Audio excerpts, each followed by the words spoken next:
L'autre jour, au bar, on parlait de sexisme à propos du radar du coin, figurez-vous, ce qui paraît bizarre à première vue. Mais je vous explique qu'il se trouve que nous avons un radar routier à 8 km d'ici, un radar toujours emmailloté depuis 18 mois, d'abord avec des sacs poubelles, ensuite avec des sacs poubelles peints en jaune fluo à la bombe, et puis récemment, une nuit, ce qu'on appelle en campagne avec tendresse des petits malins ont enfilé sur le radar un slip rouge et un soutien-gorge de la même couleur, et une idiote est allée porter plainte à la gendarmerie pour injure sexiste, plainte qui n'a pas été reçue évidemment parce qu'elle émanait déjà d'une femme connue pour son déséquilibre mental. La preuve, c'est que cet imbécile s'y est rendu alors qu'elle n'avait plus de permis. Elle a donc écopé d'une amende qu'elle ne paiera probablement pas puisqu'elle est au RSA. Donc la discussion ce matin-là au café a porté sur les accusations de sexisme qui étaient devenues une arme pour les esprits faibles, un peu comme le harcèlement ou les attouchements, ou encore mieux le harcèlement psychologique, des trucs invérifiables dont on peut accuser n'importe qui. Et Gustave n'a pas eu le temps de s'attarder. Il nous a résumé la situation. Il a dit d'un côté, tu as les frustrés qui disent celles et ceux, les malades mentaux là qui mettent des parenthèses avec un genre féminin partout, même sur la galette des rois, qu'ils appellent désormais galette des rois-reines. Alors que j'aimerais bien qu'on me montre dans l'Évangile une reine mage, mais bon. Et donc d'un côté, tu as tous ces cinglés, et de l'autre, tu as des magistrateux, complètement tarés, IES, et entre les deux, des avocats de 25 ans qui veulent passer à la télé et qui sont en quelque sorte le bec verseur entre ces deux réservoirs de sottises. Sur quoi il est parti, et je me suis promis de traiter le sujet un jour, mais nous sommes revenus sur les radars, et nous sommes d'abord convenus que personne du coin n'avait une raison personnel d'en vouloir au radar, puisqu'on savait tous qu'il était là. Mais que si les gens l'emmaillotaient systématiquement comme ça, c'était pour protéger l'automobiliste parisien qui ne savait pas lui et qui se faisait avoir à chaque fois.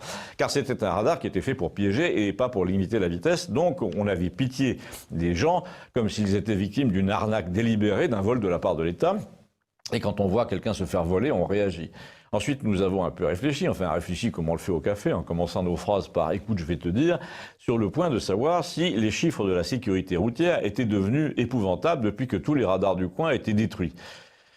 J'invite nos abonnés à regarder d'ailleurs ce que va publier la sécurité routière à ce sujet, mais il est possible qu'elle soit déjà embarrassée par le fait qu'il n'y a aucun changement, ou même que les chiffres sont meilleurs, c'est possible. Il est vrai qu'il lui reste la ressource de les maquiller. On va me dire, mais quelle honte, vous accusez un organisme d'État de tricher sur les chiffres. Non, je l'accuse pas, je dis seulement que 80% des Français sont convaincus que c'est possible. Donc un organisme d'État qui inspire aussi peu de confiance, que tout le monde soupçonne d'être à la botte d'un ministère, est un organisme qui devrait être réformé de fond en comble. Ensuite, on a dit au bar, ils essaient de te culpabiliser en disant que ça coûte cher aux contribuables de réparer les radars, mais ils n'ont qu'à pas les réparer. Et d'une. Ensuite, ça coûte peut-être aux contribuables de faire réparer les radars, mais ça coûte 30 fois plus cher aux contribuables de payer les amendes que lui envoient les radars.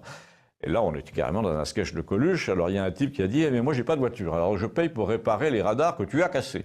Mais je n'ai rien cassé, a répondu l'autre. Et un troisième a dit, c'est bien vrai que tu casses rien, etc. Là, pas de doute, c'était bien un matin typique à Campagnol, avec son humour, son défilé de livreurs qu'on n'avait jamais vu, et qui prenait un café vite fait. Et parmi eux, il y avait un d'une entreprise dans le genre UPS ou DPD, qui est une nouvelle entreprise anglaise, apparemment nouvellement implantée en France, qui fait beaucoup rire au comptoir, parce qu'un type d'ici travaille pour eux, et qui dit tout le temps, je travaille pour DPD. Enfin bon.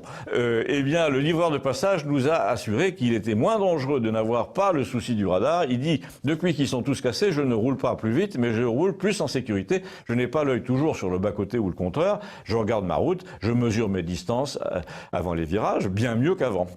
Je reviens à la conduite d'autrefois, où tu voyais loin, tu sentais très bien ton rapport entre charge, trajectoire, vitesse, ton freinage, tout ça. En fait, avec leur connerie, là, ils ont réussi à rendre la conduite abstraite entre le régulateur, les capteurs, les machins. Moi, je connais pas mal de routiers qui regardent des séries télé sur leur portable, puisqu'on les oblige à faire un autre métier que le leur. Ils font comme s'ils étaient dans le train.